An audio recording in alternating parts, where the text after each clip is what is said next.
నువ్వింత ప్రయోజకుడు అయినందుకు నేను గర్విస్తున్నాను బాబు. మాస్టర్, ఇది మీరు పెట్టిన భిక్ష, మీరు చూపించిన దారి. పంతులు గారు, మా బావ మాటలకి పెద్దోళ్ళందరూ నోరెత్తలేక లస్కో తెల్ల ముఖాలు వేసుకొని ఉండిపోయారు. మా గూడెల్లో ఈ నేలకి కామన్లతో మాట్లాడగల మడిసి వచ్చినందుకు మాకు చాలా సంతోషం, సంబరంగా ఉంది బాబు. ప్రతిరోజు ఈ ఊరికి తెల్లారినా నువ్వు వచ్చిన రోజే సూర్యుడు వస్తాడని, ఈ పల్లెకు వెలుగొస్తుందని నాకెప్పుడో తెలుసు. ఈ పల్లె కళ్ళు తెరిచి ఒళ్ళు విరుచుకుని ప్రగతి వైపు నడిచేలా చేస్తాను. నా చదువు నాకే కాకుండా నా వాళ్ళందరికీ ఉపయోగపడేలా చేస్తాను. పసి వాళ్ళకి చదువు చెప్పి రేపటి తరం కొత్త శక్తితో కలిగేట్టు చేస్తాను. రాబోయే కాలంలో చీకటి అనేదే లేకుండా గుడిసెలోనూ దీపం వెలిగిస్తాను. మనిషి మనిషిలోనూ వెలుగొచ్చేలా చేస్తాను. నమస్కారం మాస్టర్. రామరా రాము, లక్ష్మి గుర్తుందా? గుర్తులేకే. బాగున్నా రామయ్య గారు? బాగానే ఉన్నాను. అవును, ఇంత పెద్ద చదివినోడివి నీకంటే చిన్నోళ్ళని గారుని పిలవకూడదని తెలీదా? లేక నన్ను మర్చిపోయి? నిన్నెలా మర్చిపోతాను లక్ష్మి? నువ్వు నాకు ఇచ్చిన పెన్ను ఎప్పుడూ నేను గుర్తు చేస్తూనే ఉంటుంది.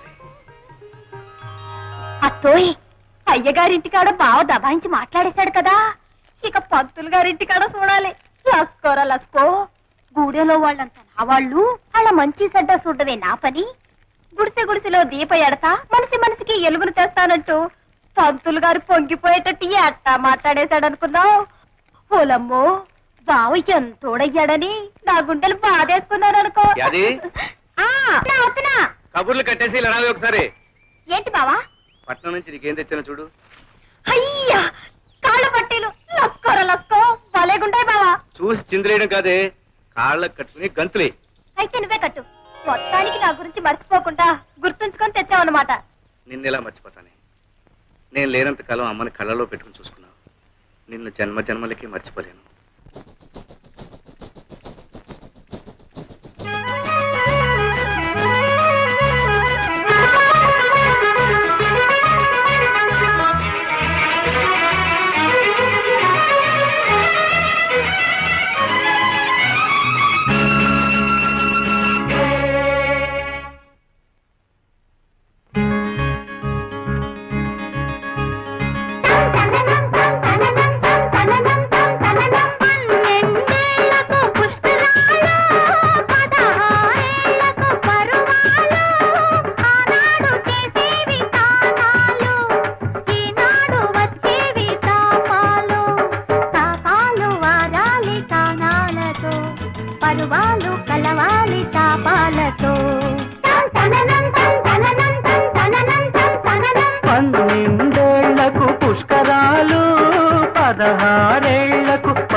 పరువాలు కలవాలి తాపాలతో.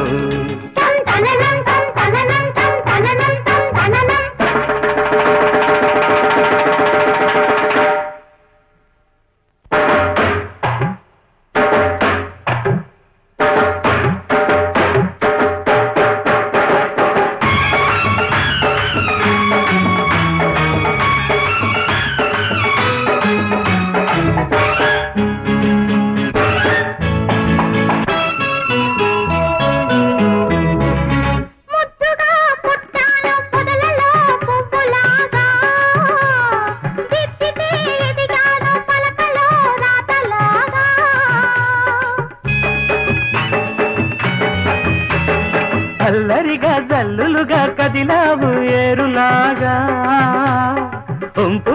సొంపులుగా కులికావు ఈడురాగా.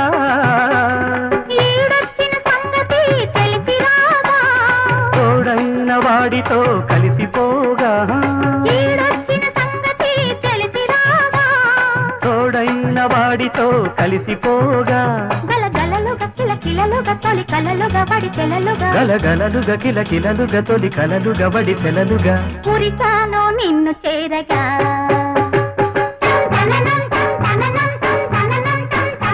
పన్నెండేళ్లకు పుష్కరాలు,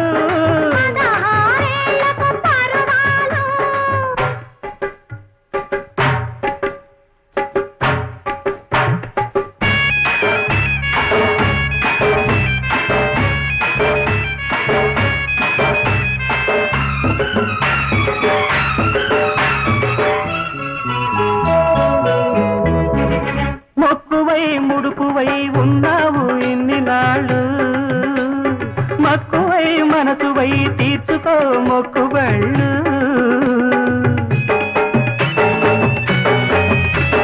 మేలుకొని కాచుకొని వెయ్యైనవి రెండు కళ్ళు, చేరుకొని ఆనుకొని నడవాలి కాళ్ళు కాళ్ళు.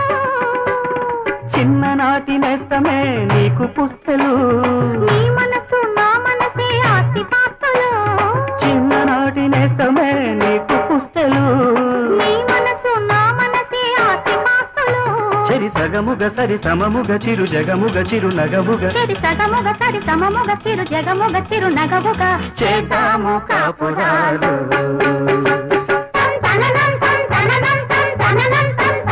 పన్నెండేళ్లకు పుష్కరాలు, పదహారేళ్లకు పరువాలు, ఆనాడు చేసేది తానాలు, ఈనాడు వచ్చేది తాపాలు. తాపాలు ఆనాలి తానాలతో, పరువాలు కలవాలి తాపాలతో.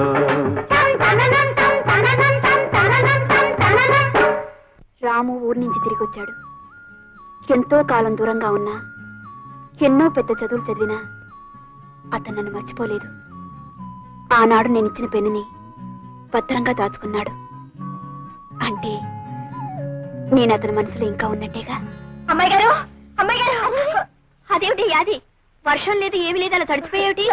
లస్కో అదంతా పెద్ద కథ అండి, తర్వాత చెప్తాను. ఇవాళ మా బావ కూరండి కమ్మగా అన్నం పెట్టాలనుకుంటున్నాను. కూరగాయలు ఇప్పించండి. కూరగాయలు ఎందుకు? వండిన కూర వేస్తాను, పట్టుకెళ్ళు. అబ్బబ్బా వద్దమ్మాయి గారు, మా బావకి నా చేత్తో వండి పెట్టాలి. కూరగాయలు ఇప్పించండి. అవి మీరే ఇచ్చారని మా బావతో చెప్తానండి. సరే గాని చూడు, నీ చేత్తో వండి పెడితే గాని తినను అని చెప్పాడా? ఆడనలేదు గాని నా చేత్తో వండి పెడితే నాకు ఆనందం. సరే తీసుకొస్తాను. లస్కోర లస్కో, అమ్మాయి గారు చాలా చదివేస్తున్నారు. అరే ఏమిటిది? మర్చిపోయావా? ఓహో, మొదటి ముద్ద నువ్వు పెట్టాలి కదా, మరిచిపోయాను. ఏమిటి 2 కూరలు చాలు, చాలా చేసేవే. పట్నం నుంచి వచ్చినోడివి పచ్చడి మెతుకులు ఎట్టా తింటావని లక్ష్మి గారిని అడిగి కూరగాయలు తెచ్చుండాను. నా కోసం కూరలు అడిగి తేకపోతేనే. పట్నంలో నేను కూడా పచ్చడి మీదకి తిన్నాను, పిచ్చి మొక్కమా. నువ్వు తింటే తినుండొచ్చు, కానీ నా చేత్తో ఎట్టేటప్పుడైనా కూర అన్నం పెట్టకపోతే ఎట్టా? ఉండు, గడ్డ పెరుగు నీ కోసం దాచిపెట్టించాను, తెస్తానుండు. ఏట్రా సూరిగా ఈ చిల్లు బింది మీద నీకు 10 రూపాయలు కావాలా? ముసలిదానికి జబ్బు చేసింది, మందులు కొనాలి. అరే సూరిగా, సరదాకెవ్వడు ఏ సరుకు తాకట్టెట్టడ్రా. ఇక్కడున్న ప్రతి వస్తువు వెనకాల ఒక కన్నీటి కథ ఉంది. ఇప్పుడు ఈ బిందులు బకెట్లు ఇటు కదలేటో తెలుసా? అన్ని ఆకలి కథలే. ఈ అండాలు గుండెలు ఇటు కదలేటో తెలుసా? ఎదిగిన ఆడపిల్లల అత్తోరు ఇళ్ళకి పంపడం, పొరుళ్ళు పుణ్యాలు సేమంతాలు కథలు. ఇప్పుడు ఈ తాళిబొట్లు ఉన్నాయి, వీటి కదలేటో తెలుసా? కట్టుకున్నవాడు కన్నం పెట్టో సాగు బతుకుల్లో ఉంటే రచించండి బాబాయ్, అది ప్రాణాలు నిలబెట్టండి బాబాయ్ అని ఏడ్చి మొత్తుకుంటే జాలిపడి ఈ అడ్డం పెట్టుకుని వాళ్ళకి సాయం చేశాను. ఇప్పుడు ఈ చిల్లర మల్లర సామాన్ల తాలూకు కథ ఏంటో తెలుసా? అన్ని సారా కథలే. అంతెందుకు ఆ మూలం చూడు, ఇదిగా దాన్ని ఇంతప్పుడు 3 ఏళ్ల క్రితం అవసరానికి 10 రూపాయకి ఎవడో తాకట్టిచ్చాడు. ఇప్పుడు ఇంత అయిపోయింది, పెంచలేక చేస్తున్నాను. పొడి కోసు తినేద్దామంటే మనసు ఒప్పదు. బాబా నా కోడ ఏమైపోయింది అని అడగడానికి వస్తాడు, అదో లాంపటం. ఒరే నేను జాలిగుండోని గనక మన ఊరోళ్ళు ఏ జాలికా చెప్పినా నేను వింటున్నాను గాని నా కథని కూడా ఎవడు లేడురా. నీ కథేంటి బాబా? నా కదా ఇదిగో, ఈ చీపుళ్ళను కూడా అడ్డం పెట్టుకుని డబ్బులిచ్చే ఎవడైనా ఉన్నాడా ఈ ప్రపంచంలో? నేనున్నాను. ఏం చేతున్నాను? పోనీ మన ప్రజ ఏదో ప్రజాసేవ చేసినట్టు ఉంటది, వాళ్ళ కష్టానికి అడ్డం పడినట్టు ఉంటదని చేస్తున్నాను. ఇలాగా ప్రతి వస్తువు మీద 25 50 అడిగితే నాకు ఒళ్ళు మండిపోద్ది, ప్రజాసేవ చేయడం మానేస్తాను, మీరు కడుపు కలిపి చచ్చిపోతారు. 5 రూపాయలు ఇస్తాను, అంగీకారం బాబు మీ దయ. ఇదిగో వడ్డీ 10 రూపాయలు మినాయించుకుని 4:30 సాయంకాలం ఇచ్చేస్తాను, వచ్చి పట్టుకో. పిచ్చి ఏటైంది? పాలా చింతపండు అమ్మటం అయింది. ఇంకా నాకు ఈ కొట్ట కూర్చోటం ఇసిగేస్తుంది, నేను వెళ్ళిపోతున్నాను. ఏటా చేతులదేటి? బెల్లముక్క అమ్మింది పావులా చింతపండు, తింటుంది 1/2 కిలో బెల్లమనే ఇలాగిచ్చి. తినేసిన తర్వాత మళ్ళీ వస్తాను. యాదవ పుట్టుక అని ఊళ్ళో జనాన్ని తినేరా అంటే ఈడు కొట్లో ఉన్న ఎలుముద్ర వేసేస్తాను. ఇదిగో నీకు బోటకు నేలు ఉంది, అంచేత ఏలు ముద్ద నొక్కే సొమ్ములెట్టుకెళ్ళిపోతావు. కానీ ఇక్కడ ఇవ్వడానికి సొమ్ములు ఉండొద్దురా. ఇప్పటికే ఇదిగో ఇదిగో సగం కాగితాల మీద నెయ్యేలు ముద్దలే ఎప్పటికి తిరుగుతారా? ఏంటి బాబు తీసుకెళ్ళి నేనే తీసుకున్నాను బాబు. ఇంట్లో దీపం పెట్టాలంటే కిరసనాలు మీ గుడిలోనే కొనాలి. కుండ మీకు పొయ్యకాలంటే బియ్యం పప్పు ఉప్పు మీ గుడిలోనే కొనాలి. గొంతు అడుపుకోవాలంటే సారా మీ గుడిలోనేగా బాబు. ఇంకా నాకేం మిగులుతుంది బాబు. బాబు వడ్డీ ఎంతైనా సరే. అబ్బా 4 బీకేస్తుంది బాబు. ఇది తొందరగా ఇయ్యండి బాబు. నువ్వు అక్కడ పప్పు డొక్కుల మీద నూనె డబ్బాల మీద నొక్కేతరగే సంబంధం లేదు. నేను చెప్పిన కాగితం మీద ఇదిగో ఇక్కడ నొక్కాల. చెప్పండి బాబు ఎక్కడ నొక్కేయమంట. ఆగు, మళ్ళీ చెప్పలేదంటావు. రోజుకు రూపాయి ఇచ్చి 2 రూపాయలు వడ్డీ ఇష్టమేనా? అయ్యలేండి బాబు. బాబు వడ్డీ సంగతి తవరు ఎప్పుడైనా అడిగాను బాబు. బావా నువ్వు రాకముందు ఊళ్ళో గొడ్లన్నీ ఇక్కడే ఉంటాయి. లస్కోరా లస్కో. బావా దీని మీద కూడా ముగ్గు పెట్టా. ఆగాదు, ఇది ముగ్గు పెట్టడానికి కాదు, దీని మీద పాఠాలు రాసుకోవాలి. లస్కోరా లస్కో. నీకు చాలా విషయాలు తెలుసు బావా. ఓర్ని అమ్మమ్మ ఆడుకునే చోట ఇదంతా ఎలా చేశారంట్రా అక్క వస్తుంది. ఓర్ని అమ్మమ్మ బచ్చలు ఆడుకునే చోట ముగ్గులెట్టారంట్రా. ఎవర్రా ఇదంతా ఎలా చేసింది? రండి కనుక్కుందాం. పిల్లలు, ఇది మీ స్కూలు. రోజు ఇక్కడికి వచ్చి చక్కగా చదువుకోవాలి. చదవా మాకెక్కదు, మేము వెళ్ళి ఆడుకుంటాం.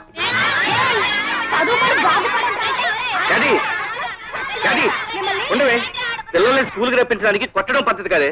నీకు తెలియదు బావా, కొట్టకపోతే వీళ్ళు మాట ఎనరో. అది కాదే, వాళ్ళకి మంచి మాటలు చెప్పి స్కూల్కి వచ్చేటట్టు నేను చేస్తానుగా.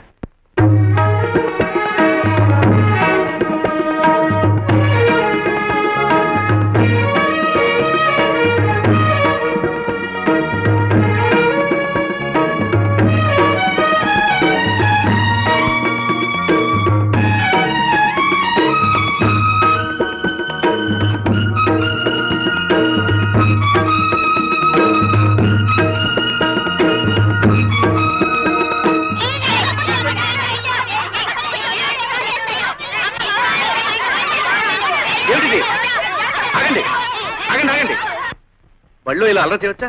ఊరుకోండి. అసలు మీరు ఎందుకు గొడవ పడుతున్నారు? ఏమండి వీడిని చూడండి, నన్ను తోసేసాడండి. దెబ్బ తగిలి రక్తం వస్తుందండి. ఈడే ముందు నన్ను తోసాడండి, నాకు వస్తుంది రక్తం. మంత్రి గారండి, వీడు మా ఇంట్లో గొడ్లుగా పేడెత్తేదవండి. నా పక్కన కూర్చుంటే దూరంగా తోస్తాడు. మంత్రులు గారు, మేము బ్రాహ్మలో ఈడు గూడెవాడు. ఈయన దూరంగా కూర్చోబెట్టండి. నేను ముట్టుకుంటే మా అమ్మ నన్ను కొడుద్ది. మంత్రులు గారు, మేము ఉన్నవాళ్ళమండి. ఆ లక్ష్మి వాళ్ళేమో లేని వాళ్ళండి. వాళ్ళ నాన్న మా నాన్న దగ్గర చేతులు కట్టుకుంటాడండి. ఇది వచ్చి నా పక్కన కూర్చుంటుందండి.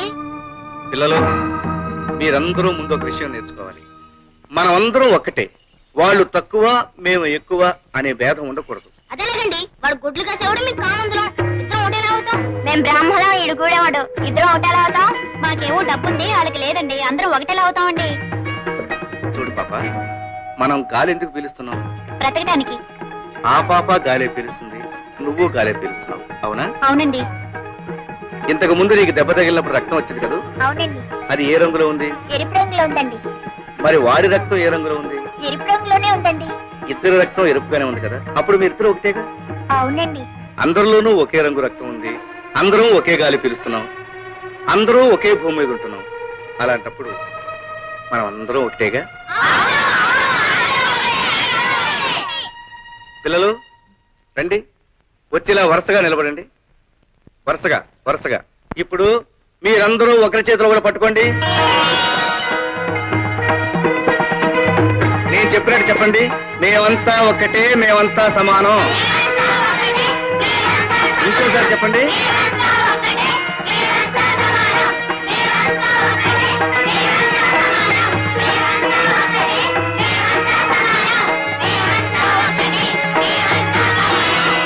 ఇక నుంచి ఒకరు చిన్న, ఒకరు పెద్ద అని మీలో ఎవరూ అనుకోకూడదు. రేపటి నుంచి మీరందరూ ఒకే రంగు బట్టలు వేసుకురండి. అప్పుడు అందరూ ఒకటిగా కనిపిస్తారు, అంతా సమానం అనిపిస్తారు. ఇవాళకి చాలు, కీళ్ళకి వెళ్ళిపోండి.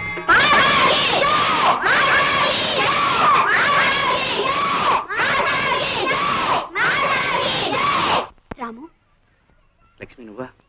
ఎంతసేపు అయింది వచ్చి? నువ్వంతా ఒకటే అని పిల్లలకు చెప్పడం మొదలుపెట్టినప్పుడే వచ్చాను. అవును లక్ష్మి, ముందే పసివాళ్ళ మనసుల్లో సమానత్వం కలిగిస్తే రేపు పెద్దవాళ్ళు అయ్యాక వాళ్ళలో హెచ్చుతగ్గులుండవు. నిజమే రాము. అలా నడుస్తూ మాట్లాడుకుందామా? రాము, దేశానికి వెన్నెముక పల్లసీమలని శంకరం మాస్టారు నాతో ఎన్నోసార్లు చెప్పేవారు. అలాంటి పల్లెకి నీలాంటి మనిషి ఊపిరి ప్రాణం. రాము, మనసుండే ఆలోచన ఉన్న ఏ మనిషికైనా నీ ఆశయాల్లో పాలు పంచుకోవాలనిపిస్తుంది. నాకు అవకాశం ఇవ్వు. రేపటి నుంచి నేను స్కూల్కి వస్తాను. నీతో పాటు పిల్లలకు పాఠాలు చెప్తాను. లక్ష్మి, ఇది నేల మీద నిలబడి ఓ మామూలు మనిషి సాగించే పోరాటం. నువ్వన్నీ ఉన్నదానివి, అంతస్తులో పెరిగిన దానివి. నీకెందుకు ఇస్తాను? రాము, ఎవరైనా సరే మనిషి పుట్టినంత మాత్రాన మనిషి అనిపించుకోడు. ఏదో ఒకటి చేసి ఎంతో కొంత సాధించి ఆ బ్రతుకి ఒక అర్థం కల్పించుకోగలిగితేనే నిజమైన మనిషి అనిపించుకుంటాడు. అది నువ్వు సాధించి ఈ ఊరికే ఒక గొప్ప వ్యక్తివి, మహాశక్తివి కాబోతున్నావు. నువ్వు అనుమతిస్తే ఈనాటి నుంచి నీ ఆశల్లోనూ ఆశయాల్లోనూ చివరికి నీ జీవితంలోనూ భాగస్వామిగా ఉంటాను.